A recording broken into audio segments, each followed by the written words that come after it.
They told you wars about bombs and missiles. They told you powers about armies and sanctions. But what if I told you that behind all of it lies a much bigger game? A game that's been playing out for centuries.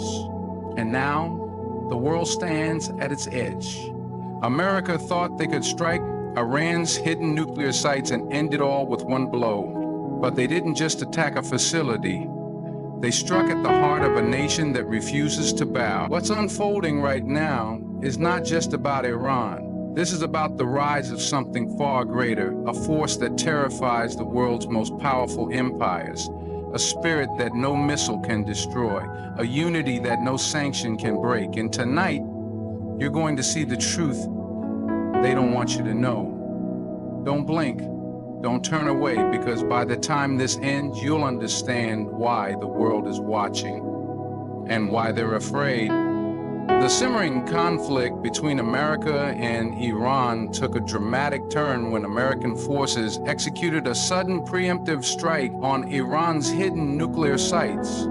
For years, intelligence agencies speculated about the extent of Iran's nuclear ambitions, accusing Tehran of secretly advancing its capabilities far beyond the agreements and inspections.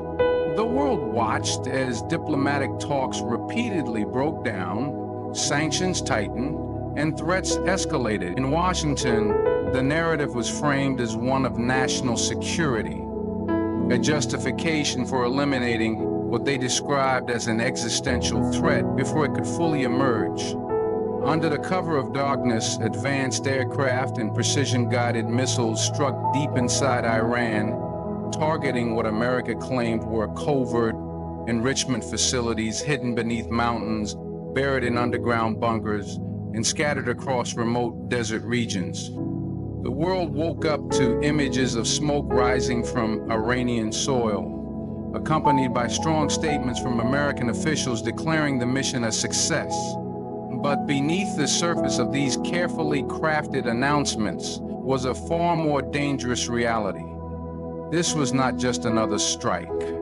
This was an act designed to provoke, to break Iran's will, to send a clear message that no one, not even a sovereign nation, would be allowed to operate outside the control of global superpowers.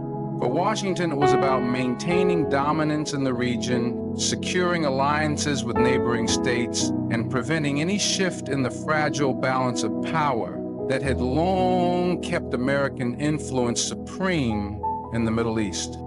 The strike was meticulously planned, utilizing satellite imagery, cyber intelligence, and insider information gathered over years.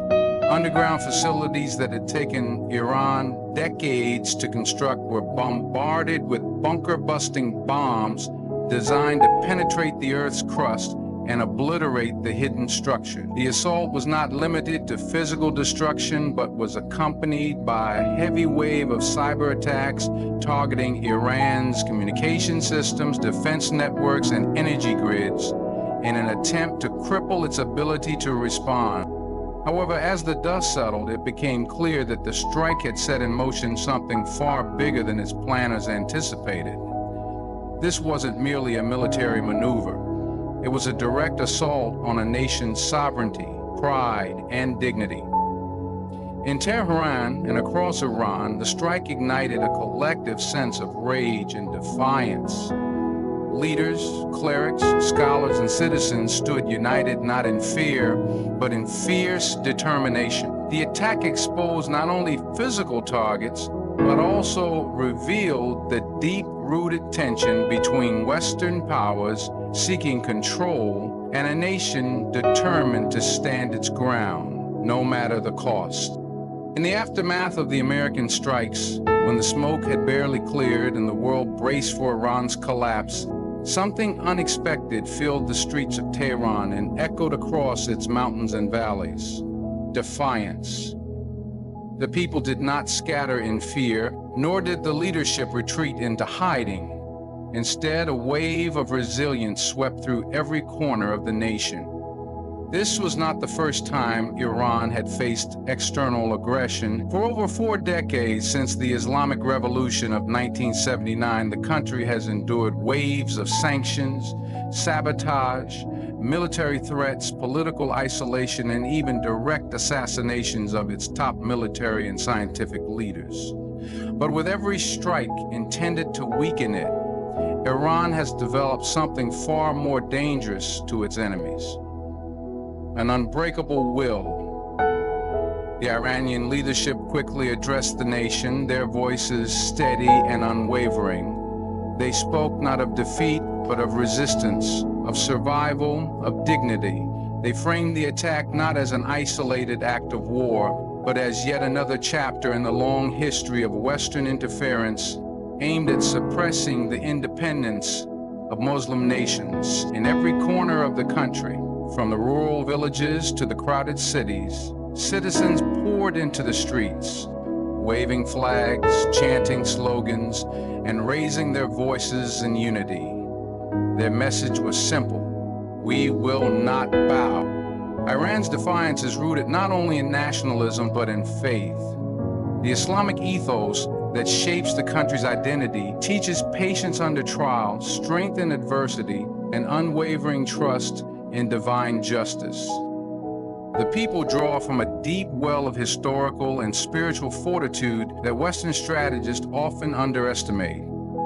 Every act of aggression only reinforces their belief that they are being tested, not defeated, and that endurance is itself a form of victory. This unshakable spirit is fueled further by decades of international humiliation, where Iran has been treated as an outcast in global politics. Its people have learned to adapt, to innovate under pressure, and to find pride in self-reliance. Over years of sanctions, they've built domestic industries, developed homegrown defense technologies, and cultivated a culture of resilience. They see themselves as survivors in a global game rigged against them, and survival itself has become an act of defiance. The American strike, intended to paralyze Iran's nuclear ambitions, instead reignited the national pride that binds its people. It became a symbol not of Iran's weakness, but of its unyielding refusal to be broken. The strike failed to shake Iran's spirit. Instead, it sharpened its resolve, fueling a defiant energy that now resonates far beyond its borders, challenging the very power that sought to intimidate it. As news of America's strike on Iran's hidden nuclear site spread, the shockwaves did not stop at Iran's borders. Across the Muslim world, from North Africa to Southeast Asia, the attack ignited a powerful surge of anger, grief, and a growing call for unity. For too long, Muslim nations have watched as one country after another fell victim to foreign intervention, military aggression, and political manipulation. The strike on Iran became, for many, a symbol of a deeper struggle. Not just an attack on a single nation, but another assault on the dignity and sovereignty of the entire Muslim Ummah. In the streets of Beirut, Karachi, Istanbul, Kuala Lumpur, and even distant parts of Africa, protests erupted, voices rising with a shared cry: enough is enough. This was not mere outrage. This was a recognition that the divisions within the Muslim world, sectarian, political, and national, have long been exploited by external powers to maintain control. But now, faced with the sheer audacity of yet another foreign strike on Muslim soil, an ancient instinct began to awaken. The instinct for unity, the realization that divided, Muslim nations remain vulnerable. United, they become a force that even the most powerful nations must respect. This strike served as a harsh reminder that every Muslim nation, regardless of its internal politics, culture, or sect, shares a common fate when it comes to foreign aggression. The attack on Iran was seen by many not just as a move against Shia leadership, but as a continuation of a pattern that has targeted Iraq, Afghanistan, Libya, Syria, and Palestine. These were not isolated events, but chapters in a long campaign designed to keep the Muslim world fractured, dependent, and submissive to foreign agendas. In this moment, the conversations behind closed doors among Muslim leaders began to shift. The call for Muslim solidarity was no longer a distant ideal, but an urgent necessity.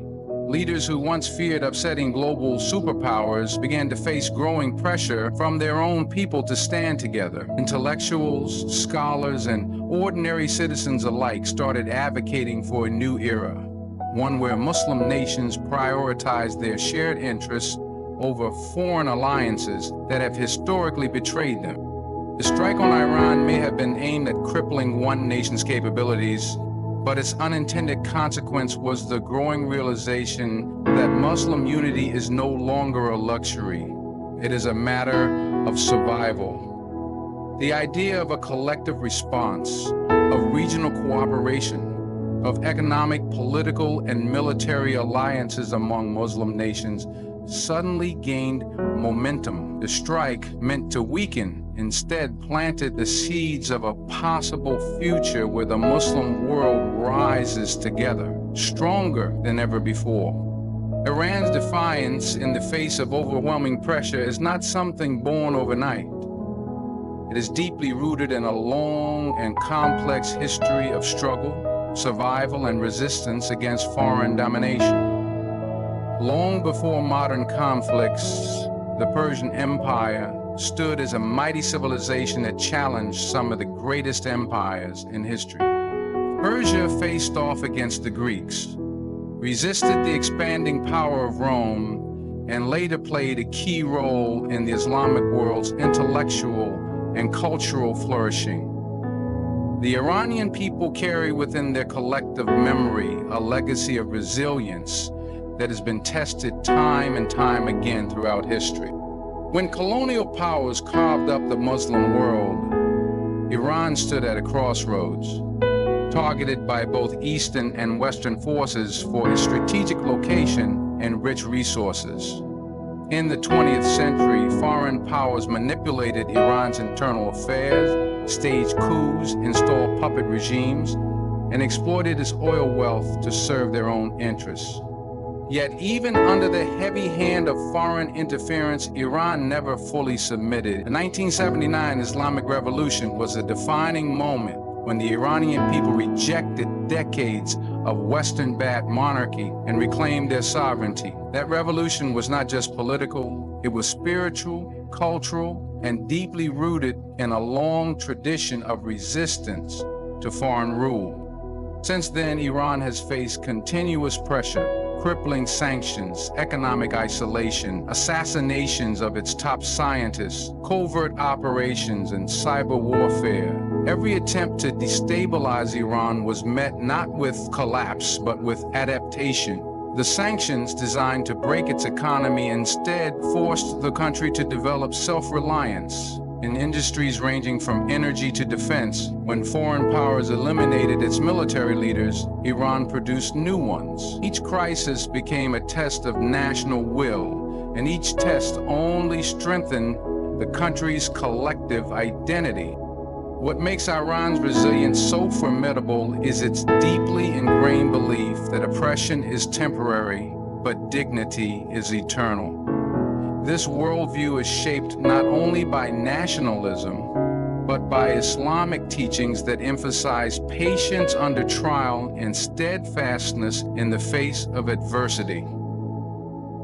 This spiritual foundation allows the Iranian people to endure sacrifices that many other nations would not bear. For every bomb dropped, for every sanction imposed, for every threat made, the Iranian response has been a doubling down of defiance, a message to the world that their sovereignty is not up for negotiation. This historical resilience is precisely what makes attempts to subdue Iran so frustrating for its adversaries. The West often calculates power in terms of technology and military superiority, but Iran's true power lies in its people's refusal to be broken. a quality forged through centuries of surviving foreign invasions, colonial ambitions, and global schemes designed to strip them of control over their own destiny. Beneath the surface of every military confrontation lies a deeper game of global power politics, where nations compete not only for territory, but for influence over entire regions and ideologies. The West's repeated confrontations with Iran are not driven solely by concerns over nuclear weapons or regional instability. At the heart of their fear lies the potential emergence of a powerful, independent Muslim bloc that refuses to operate within the Western-dominated global order. An Iran that remains defiant inspires a dangerous possibility in the eyes of global superpowers. The possibility that other Muslim nations might follow suit, rejecting dependency and forming alliances that challenge Western hegemony, economically, politically, and militarily. For decades, the Western world has operated through a carefully maintained system of control over the Muslim world, exploiting divisions between Sunni and Shia, Arab and Persian, conservative and progressive. This fragmentation has ensured that no single power or coalition could rise to threaten the West's interests in oil, trade, and strategic military positioning. However, Iran's resilience represents a direct threat to this carefully balanced order. It stands as proof that a Muslim nation can resist sanctions, military intimidation, and diplomatic isolation, and still maintain stability and regional influence. The fear is not just about Iran's strength, but about the example it sets. If Iran can remain independent despite enormous pressure, what would happen if other Muslim nations, some rich with resources, others with strategic geography, began to unite around similar ideals of sovereignty, self-reliance, and mutual defense? The idea of a united Muslim economic system, a shared defense alliance, or a political coalition that speaks with one voice on the global stage terrifies those who have long benefited from division. Such unity could create a powerful counterbalance to existing Western alliances like NATO or the European Union, fundamentally shifting global dynamics. Western powers understand that their dominance depends on keeping the Muslim world fragmented, distracted by internal conflicts, and reliant on foreign aid, military support, and political backing.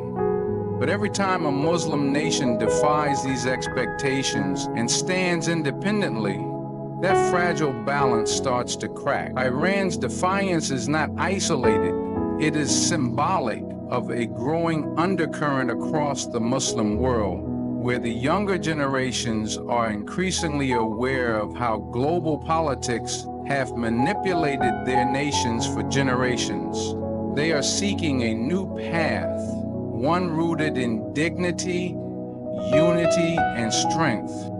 The West's aggressive stance toward Iran is not only about nuclear capabilities, but about preventing the rise of an independent power that could serve as a catalyst for broader Muslim unity. In that unity lies a potential shift that could disrupt global power structures in ways the West is not prepared to handle.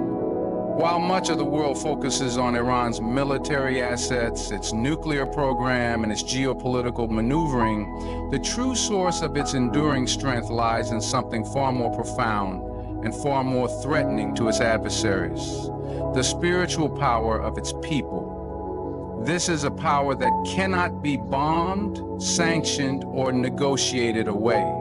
It is a power rooted in faith, in a sense of divine purpose, and in an unshakable belief that their struggle is not merely political, but spiritual. For decades, the West has underestimated this force, calculating that economic pressure or military strikes could eventually bring Iran to its knees. But time and again, Iran's response has revealed that its resilience is anchored in something the West struggles to understand: an unbreakable spirit forged in centuries of trials. This spirit is not confined to Iran alone. Across the Muslim world, millions witness Iran's defiance and see in it a reflection of their own suppressed struggles. They see a people who have been isolated, demonized, and threatened, yet continue to stand firm, guided by an unyielding belief that their cause is just, that their endurance is rewarded, and that oppression is a test of their character, not the measure of their weakness. This spiritual dimension turns every act of aggression against them into a fuel for greater conviction. It transforms suffering into strength, sanctions into innovation, and threats into unity. Iran's leadership continually draws from this deep well of spiritual energy, framing their resistance as part of a larger divine narrative. They portray their defiance not as mere survival, but as standing against tyranny and injustice, aligning themselves with the broader Quranic principle of standing firm against oppressors. This narrative resonates deeply with ordinary people who are willing to endure economic hardship, political isolation, and personal sacrifice because they believe they are part of a historic and moral struggle far bigger than themselves. This unbreakable spirit also serves as a beacon to other oppressed Muslim nations and communities around the world. It offers a model of resistance that is not based on material superiority, but on faith-driven resilience. It challenges the global narrative that power is only defined by wealth and weaponry. Instead, it reminds the world that the most enduring power is the one that lives in the hearts of those who refuse to surrender their dignity, even in the face of overwhelming force. The West's greatest fear is not the technology Iran possesses, but the spiritual awakening that its defiance might inspire across the Muslim world. That awakening, if it spreads, has the potential to disrupt not only regional politics, but the entire global system of dominance that has kept much of the Muslim world divided and controlled for centuries. And so while the world watches missiles fly and leaders speak of war, something far more powerful is unfolding beneath the surface. This is not just about bombs and bunkers, treaties and threats. This is about the survival of dignity in a world that's tried to erase it. America struck Iran's hidden nuclear sites, believing it could break a nation's will.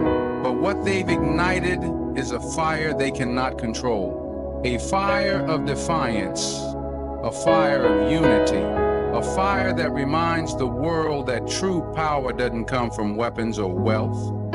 It comes from a people whose hearts are anchored in faith, whose history is written in resilience, and whose spirit cannot be conquered. Iran stands not alone, but as a symbol of something the West fears most: a rising, united Muslim world ready to reclaim its voice, its strength, and its rightful place on the world stage. To every listener, every seeker of truth, stay awake, stay aware, and stay united. Because history is not finished, it's being written right now. May you walk forward with strength, wisdom, and courage. Thank you for watching. May God bless you all on this journey of truth.